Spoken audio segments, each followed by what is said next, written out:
La india Visitación vio a Rebeca en el mecedor, chupándose un dedo y con los ojos alumbrados como los de un gato en la oscuridad. Pasmada de terror, atribulada por la fatalidad de su destino, Visitación reconoció en esos ojos los síntomas de la enfermedad. Era la peste del insomnio. Se quedó, porque su corazón fatalista le indicaba que la dolencia letal había de perseguirla, de todos modos, hasta el último rincón de la tierra.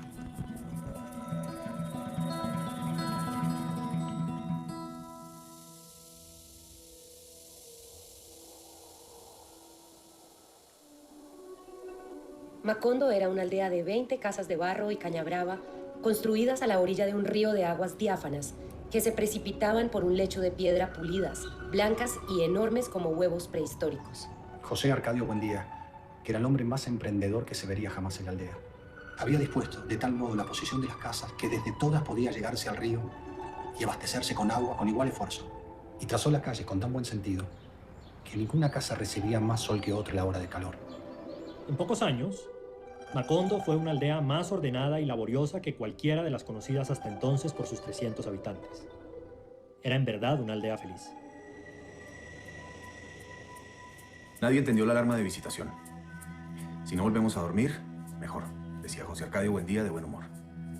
Así nos rendirá más la vida. Pero la india les explicó que lo más temido de la enfermedad del insomnio no era la imposibilidad de dormir, pues el cuerpo no sentía cansancio alguno, sino su inexorable evolución hacia una manifestación más crítica, el olvido. Quería decir que cuando el enfermo se acostumbraba a su estado de vigilia, empezaban a borrarse de su memoria los recuerdos de la infancia, luego el nombre y la noción de las cosas, y por último, la identidad de las personas. José Arcadio Buendía, muerto de risa, consideró que se trataba de una de tantas dolencias inventadas por la superstición de los indígenas. Pero Úrsula, por si acaso, tomó la precaución de separar a Rebeca de los otros niños. Al cabo de varias semanas, cuando el terror de Visitación parecía aplacado, José Arcadio Buendía se encontró una noche dando vueltas en la cama sin poder dormir. No se alarmaron hasta el tercer día, cuando a la hora de acostarse se sintieron sin sueño y cayeron en la cuenta de que llevaban más de 50 horas sin dormir. Los niños también están despiertos, dijo la india con su convicción fatalista. Una vez que entra en la casa, nadie escapa a la peste. Habían contraído, en efecto, la enfermedad del insomnio. Úrsula, que había aprendido de su madre el valor medicinal de las plantas, preparó e hizo beber a todos un brebaje de acónito. Pero no consiguieron dormir, sino que estuvieron todo el día soñando despiertos. En ese estado de alucinada lucidez, no solo veían las imágenes de sus sueños, sino que los unos veían las imágenes soñadas por los otros. Era como si la casa se hubiera llenado de visitantes. Mientras tanto, por un descuido que José Arcadio Buendía no se perdonó jamás, los animalitos de caramelo fabricados en la casa seguían siendo vendidos en el pueblo. Niños y adultos chupaban encantados los deliciosos gallitos verdes del insomnio, los exquisitos peces rosados del insomnio y los tiernos caballitos amarillos del insomnio. De modo que el alba del lunes sorprendió despierto a todo el pueblo. Al principio nadie se alarmó, al contrario, se alegraron de no dormir, porque entonces había tanto para hacer en Macondo que el tiempo apenas alcanzaba. Trabajaron tanto que pronto no tuvieron nada más que hacer y se encontraron a las 3 de la madrugada con los brazos cruzados, contando el número de notas que tenía el valse de los relojes. Los que querían dormir, no por cansancio, sino por nostalgia de los sueños, recurrieron a toda clase de métodos agotadores. Se reunían a conversar sin tregua, a repetirse durante horas y horas los mismos chistes, a complicar hasta los límites de la desesperación el cuento del gallo capón. Que era un juego infinito en que el narrador les preguntaba si querían que les contara el cuento del gallo capón.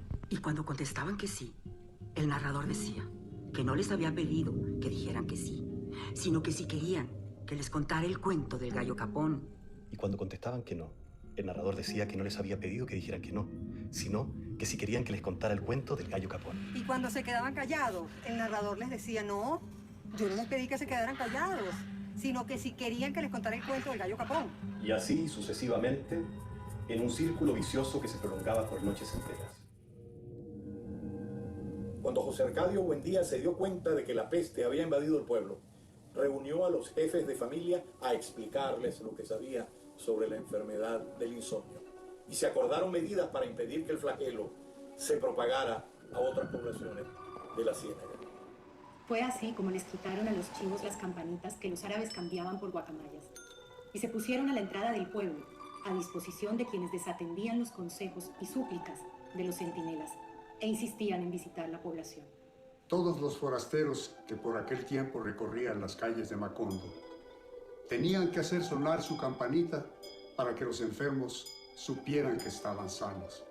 No se les permitía comer ni beber nada durante su estancia, pues no había duda de que la enfermedad solo se transmitía por la boca, y todas las cosas de comer y beber estaban contaminadas de insomnio. En esa forma se mantuvo la peste circunscrita al perímetro de la población. Tan eficaz fue la cuarentena que llegó el día en que la situación de emergencia se tuvo por cosa natural y se organizó la vida de tal modo que el trabajo recobró su ritmo y nadie volvió a preocuparse por la inútil costumbre de dormir. Fue Aureliano quien concibió la fórmula de defendernos durante varios meses de las evasiones de la memoria. Lo descubrió por casualidad. Insomnio experto, por haber sido el primero. Descubrió que tenía dificultades para recordar casi todas las cosas del laboratorio. Entonces las marcó con el nombre respectivo, de modo que le bastaba con leer la inscripción para identificarlas. Cuando su padre le comunicó su alarma por haber olvidado hasta los hechos impresionantes de su niñez, Aureliano le explicó su método, y José Arcadio Buendía lo puso en práctica en toda la casa, y más tarde lo impuso a todo el pueblo. Con un hisopo entintado marcó cada cosa con su nombre. Mesa, silla, reloj, puerta, pared, cama, cacerola. Fue al corral y marcó los animales y las plantas. Vaca, chivo, puerco, gallina, yuca, malanga, guineo. Poco a poco, estudiando las infinitas posibilidades del olvido, se dio cuenta de que podía llegar un día en que se reconociera las cosas por su nombre, pero no se recordara su utilidad. Entonces fue más explícito. El letrero que colgó en la cerviz de la vaca era una muestra ejemplar de la forma en que los habitantes de Macondo estaban dispuestos a luchar contra el olvido. Esta es la vaca. Hay que ordeñarla todas las mañanas para que produzca leche. Y a la leche hay que hervirla para mezclarla con el café y hacer café con leche. Así, continuaron viviendo en una realidad escurridiza, Capturada momentáneamente por las palabras, pero que habría de fugarse sin remedio cuando olvidaran los valores de la letra escrita. En la calle del camino hacia la Ciénaga se había puesto un anuncio que decía Macondo, y otro más grande en la calle central que decía Dios existe. En todas las casas se habían escrito claves para memorizar los objetos y los sentimientos. Pero el sistema exigía tanta vigilancia y tanta fortaleza moral que muchos de ellos sucumbieron ante el hechizo de una realidad imaginaria, inventada por ellos mismos, pero que les resultaba menos práctica y más reconfortante. Pilar Ternera fue quien más contribuyó a popularizar esa mistificación, cuando concibió el artificio de leer el pasado en las barajas, como antes había leído el futuro. Mediante ese recurso, los insomnes empezaron a vivir en un mundo construido por las alternativas inciertas de los naipes. Derrotado por aquellas prácticas de consolación, José Arcadio Buendía decidió entonces construir la máquina de la memoria, que una vez había deseado para acordarse de los maravillosos inventos de los gitanos. El artefacto se fundaba en la posibilidad de repasar todas las mañanas, y desde el principio hasta el fin, la totalidad de los conocimientos adquiridos en la vida. Había logrado escribir casi 14.000 fichas, cuando apareció por el camino de la Ciénaga un anciano estrafalario con la campanita triste de los durmientes, cargando una maleta ventruda amarrada con cuerdas y un carrito cubierto de trapos negros. Fue directamente a la casa de José Arcadio Buendía. Visitación no lo conoció al abrirle la puerta y pensó que llevaba el propósito de vender algo. Ignorante de que nada podía venderse en un pueblo que se hundía sin remedio en el tremedal del olvido. Era un hombre decrépito. Aunque su voz estaba también cuarteada por la incertidumbre y sus manos parecían dudar de la existencia de las cosas, era evidente que venía del mundo donde todavía los hombres podían dormir y recordar. José Arcadio Buendía lo encontró sentado en la sala, abanicándose con un remendado sombrero negro, mientras veía con atención compasiva los letreros pegados en las paredes. Lo saludó con amplias muestras de afecto, temiendo haberlo conocido en otro tiempo y ahora no recordar. Pero el visitante advirtió su falsedad. Se sintió olvidado. No con el olvido irremediable del corazón, sino con otro olvido más cruel e irrevocable que él conocía muy bien, porque era el olvido de la muerte. Entonces comprendió. Abrió la maleta tiburrada de objetos objetos indescifrables y entre ellos sacó un maletín con muchos frascos. Le dio de beber a José Arcadio Buendía una sustancia de color apacible. Y la luz se hizo en su memoria. Los ojos se le humedecieron de llanto.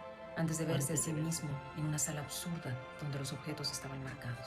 Y antes de avergonzarse de las solemnes tonterías escritas en las paredes. Y aún antes de reconocer al recién llegado en un deslumbrante resplandor de alegría, era Melquíades.